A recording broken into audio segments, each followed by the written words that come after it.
Hello friends, நம்ம இப்போ என்ன பண்ணுறோன்னா மாவு கலக்கி தோசை ஊற்ற போகிறோம். இப்போ டைம் பார்த்திங்கன்னா 11 PM. 1.5 கரண்டி மாவை தோசைக்கல்லில் ஊற்றவும், ரவுண்டாக தேய்த்து கொள்ளவும்.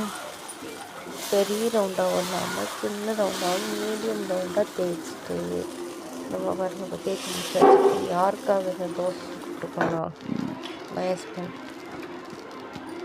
அவர் இப்போ தான் வேலையை முடிச்சுட்டு வந்துட்டுருக்காராம். தோசை சுட்டுட்டு அப்போ வந்ததும் சாப்பிடுவார். தோசை சுடுற டைம் 11 PM.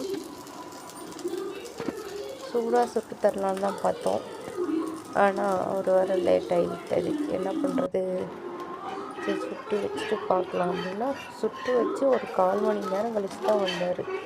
இது என்னடான்னா இந்த தோசை திருப்பும் போது வரலை, கிழியுது லைட்டாக. அப்புறம் 2வது தோசை ஊற்றிருக்குது. இது நல்லா வந்ததுக்கப்புறம் எடுக்கிற பாருங்க, சும்மா சூப்பராக வந்தது இந்த தோசை திருப்பிடலாமா? அழகாக எடுத்து பாருங்க. யார் யாருக்கு தோசை வேணும் கமெண்ட் பண்ணுங்க. Mid night dosa. நம்ம சேனல் சப்ஸ்கிரைப் பண்ணுங்கள், கமெண்ட் பண்ணுங்கள், லைக் பண்ணுங்கள், ஷேர் பண்ணுங்கள்.